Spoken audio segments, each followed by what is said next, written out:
गाना लगेगा फिर म्यूजिक आएगा उसमें। हाँ पापा कौन सा वाला गाना गाएंगे ना? अच्छा वाला गाना आएगा अभी, बहुत अच्छा गाना आएगा। हाँ अभी गाना, ईयरफोन लगा रहे हैं, ईयरफोन लगा रहे हैं, ईयरफोन। वाह ठीक है। तो आप इधर मत देखो आंटी, अपना नहीं नहीं देखने दो उसको, सुकून हो जाएगा कि कुछ नहीं लगा रहे हैं। देखो क्रीम लगा रहे हैं, ईयरफोन लगा रहे हैं, वाओ गाना बजेगा। देखो ब्लिंक ब्लिंक लगेगी फिर। ये देखो यस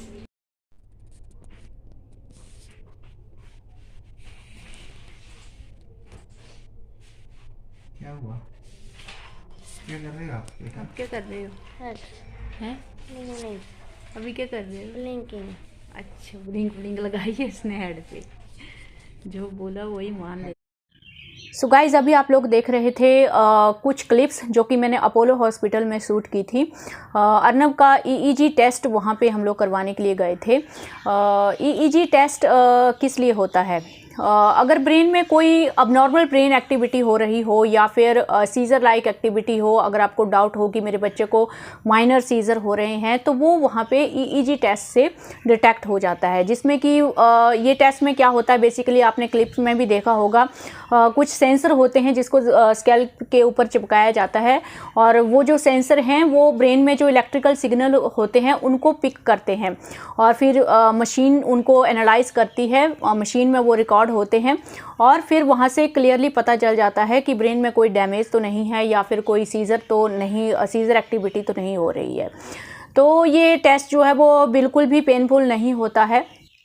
हाँ ऑटिस्टिक बच्चों के लिए प्रॉब्लम ये होती है कि अगर उनको टेक्टाइल इश्यूज़ हैं तो वो सेंसर चिपकाने नहीं देते हैं स्कैल्प पे, तो थोड़ा सा घबरा भी जाते हैं। तो अर्नब की सिचुएशन भी यही हो रही थी। जब हम लोग अर्नब को लेके गए तो अर्नब को एक्चुअली थोड़ा भी आइडिया हो गया है कि जब भी हम लोग हॉस्पिटल में जाते हैं और डॉक्टर बेड पे सोने के लिए बोलता है तो इट मीन्स कुछ ना कुछ तो मतलब पेनफुल होने वाला है। तो उसके दिमाग में वो डर बैठ गया है, क्योंकि एक दो बार अभी वो 10 ईयर का हुआ तब भी एक इंजेक्शन लगता है तो उसको बेड पे सबको पकड़ना पड़ा था लास्ट टाइम भी, तो वो थोड़ा सा डरावना एक्सपीरियंस हो जाता है। और फिर अर्नब हर जगह यही प्रिडिक्ट करता है कि यहाँ पे भी मुझे इंजेक्शन ही लगने वाला है। तो बेसिकली जब हम लोग गए और उसको हमने बोला कि तुम बेड पे सो जाओ, तो वो बेड पे बिल्कुल नहीं सो रहा था। वो बोल रहा था कि मुझे बैठना है, तुम जो करना है वो बैठ के कर लो, मैं सोऊंगा नहीं। तो बहुत प्रॉब्लम हुआ, उसको डर लग रहा था। तो फिर थोड़ा सा मैंने उसको मैनिपुलेट करने की कोशिश की, क्योंकि मैंने अभी देखा है कि उसको जब भी हम लोग कुछ मैनिपुलेट करते हैं तो मतलब उसको हम लोग कंट्रोल कर पाते हैं। तो फिर हम लोगों ने उसको बोला कि आंटी कुछ नहीं करेगी, ये देखो ब्लिंक ब्लिंक है। उसको ब्लिंक ब्लिंक का पता है, जो घर में ब्लिंकिंग लाइट्स होती हैं तो जो हम लोग दिवाली वगैरह में लाते हैं, देखो ब्लिंकिंग लाइट्स हैं, आंटी कुछ नहीं करेगी, आंटी आपका वीडियो शूट करेगी, हम वीडियो बनाएंगे, फ़ोटो खींचेंगे स्कैल्प का, हेड का फ़ोटो खींचेंगे। तो कुछ इस तरह से मैंने उसको बहुत ज़्यादा मैनिपुलेट किया। तो फिर वो रेडी हो गया सोने के लिए। रेडी होने के बाद भी वो पूरा देख रहा है कि कहीं कहीं से इंजेक्शन तो नहीं आ रहा है। फिर एक दो वायर चिपकाने के बाद वो समझ गया कि ये पेनफुल नहीं है, तो उसके बाद उसने फिर आराम से मतलब वो चिपकाने दिया उसको। तो फिर मैंने उनसे थोड़ा पूछा भी कि मैं आपको आगे चल के बताऊंगी वीडियो में कि हम लोगों को क्यों ज़रूरत पड़ी उसका ईईजी टेस्ट करने के लिए, लेकिन उससे पहले मैं थोड़ा सा आपको नॉलेज दूंगी। कुछ नॉलेज मैंने वहाँ से भी गेन किया कि मैंने उनको पूछा कि अगर मॉडरेट ऑटिस्टिक बच्चे हैं, सिवियर ऑटिस्टिक बच्चे हैं जो बिल्कुल भी कोऑपरेट नहीं करते हैं, तो उनको आप लोग कैसे हैंडल करते हैं। क्योंकि ये टेस्ट के लिए बेसिकली क्या होता है कि बच्चा सोया हुआ होना चाहिए बेसिकली। तो हमको भी यही बोला गया था। तो अर्नब को ये पॉसिबल ही नहीं है, अर्नब पूरा दिन नहीं सोता है और रात को हम उसको जगा ही नहीं सकते हैं किसी भी तरीके से। अगर जगाएंगे भी तो भी वो अपने आप ही बेहोशी की तरह पूरा सो जाएगा, उसको हम लोग वैसा कर ही नहीं सकते हैं। तो इस टेस्ट में बहुत ज़रूरी है कि बच्चा बिल्कुल रिलैक्स हो, वो पैनिक ना करे, तभी जाके सही रिज़ल्ट आते हैं। और इसमें एनेस्थीसिया भी नहीं दे सकते हैं, क्योंकि फिर जो रिज़ल्ट आता है उसमें जो है वो ड्रग्स इंक्लूडेड होता है। जो भी एनेस्थीसिया होता है तो उसका कुछ मतलब नहीं रहता है ज़्यादा, मतलब जो टेस्ट है वो ज़्यादा रिलायबल नहीं होता है। तो मैं उनसे वही पूछ रही थी कि आप कैसे टैकल करते हो उनको।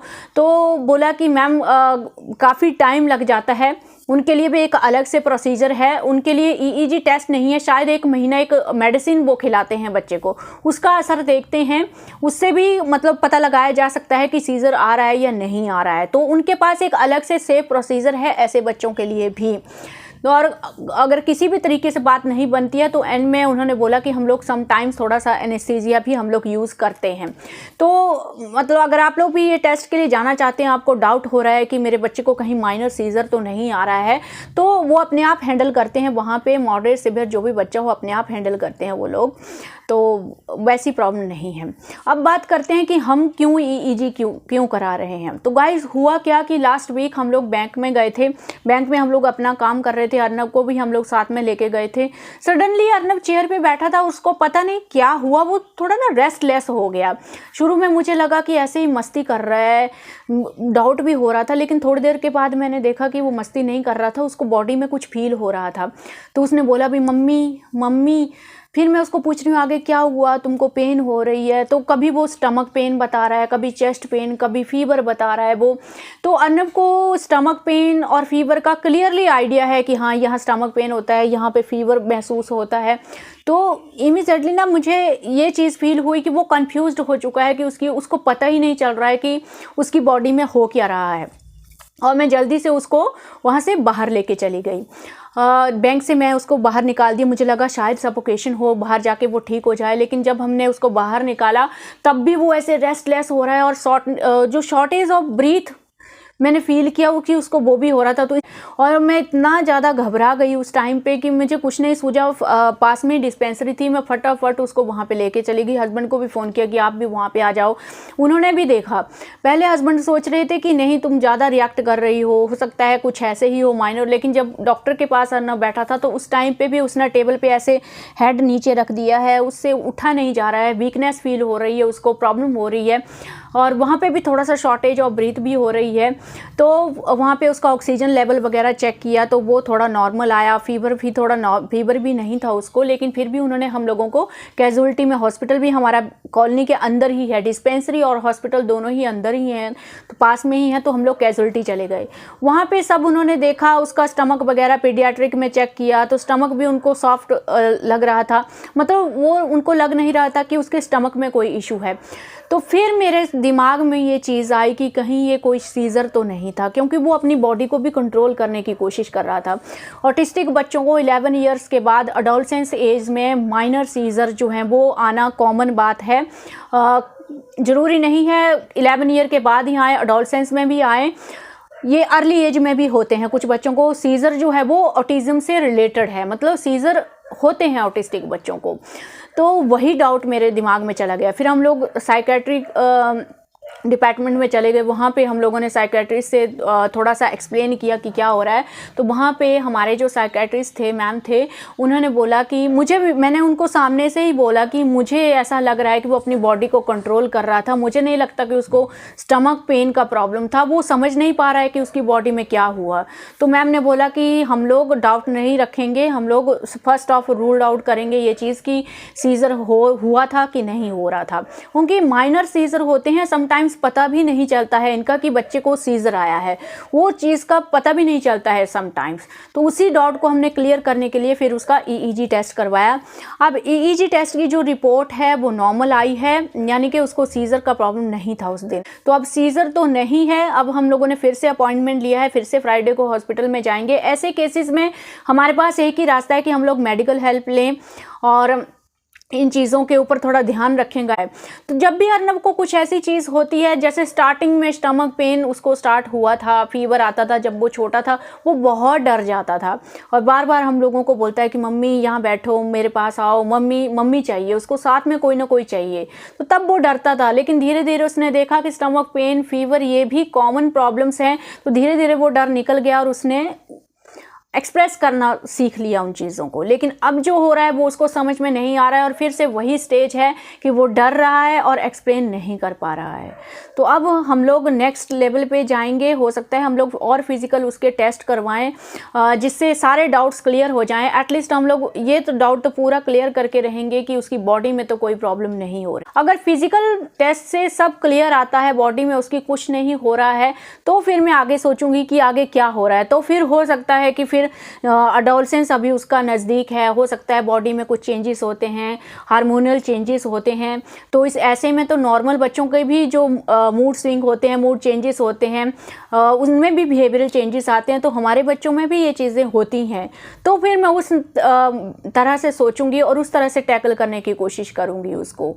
लेकिन डेफिनेटली उसके बिहेवियर में चेंज है। तो अभी मुझे थोड़ा टाइम लगेगा उसके इस बिहेवियर को समझने के लिए, टैकल करने के लिए। तो यही था अपडेट। और अगर ये चीज़ कॉमन है गाइस, अगर माइनर सीजर आते भी हैं, अर्नब को नहीं था लेकिन अगर आते भी हैं तो ऐसा माना जाता है कि ये अडोलसेंस ख़त्म होने के बाद अपने आप ही मतलब सेटल डाउन हो जाते हैं, परमानेंट ये प्रॉब्लम नहीं रहती है। अगर माइनर सीजर आते भी हैं तो घबराने की ज़रूरत नहीं होती है। लेकिन या श्योर, अगर आपको डाउट हो रहा है तो मेडिसिन इसके लिए आपको ज़रूर लेना है, क्योंकि सीजर जो है वो कहीं ना कहीं ब्रेन को अफेक्ट करते हैं बुरे तरीके से। तो सीजर भी मतलब बहुत तरह के होते हैं, कुछ ज़्यादा नुकसान पहुंचाते हैं ब्रेन को, कुछ नुकसान नहीं पहुंचाते हैं, तो कुछ माइनर ही होते हैं, तो उनसे कोई प्रॉब्लम भी नहीं होती है। लेकिन अगर आ रहे हैं तो ज़रूर आपको मेडिकल हेल्प लेनी चाहिए। और 11 ईयर के बाद, अडोलसेंस से पहले आप थोड़ा ख्याल रखिए अपने बच्चे को। अगर आपको भी ऐसे बिहेवियर चेंजेस दिख रहे हैं तो मतलब ट्राई कीजिए रिकॉग्नाइज करने का इस चीज़ को कि कहीं सीजर लाइक एक्टिविटी तो नहीं हो रही है। क्योंकि ऐसा भी हो सकता है कि आप कहीं काम में लगे हों और बच्चे को माइनर सा सीजर आया हो और आपको वो चीज़ें पता ही ना चलें। और जब ये चीज़ें होती हैं, बॉडी में कुछ भी होता है हमारे बच्चों को, फीवर हो चाहे पेन हो, कुछ भी हो, वो बिल्कुल डर जाते हैं और अपने आप को एक्सप्रेस करना भी उनके लिए बहुत ज़्यादा मुश्किल हो जाता है। आपके बच्चों के केस में भी अगर आपने कुछ ऐसी चीज़ें देखी हैं तो ज़रूर आप कमेंट में शेयर कीजिएगा, जिससे हम लोगों को भी हेल्प हो। सो इस वीडियो को मैं यहीं पे एंड करूँगी। So thank you for watching this video.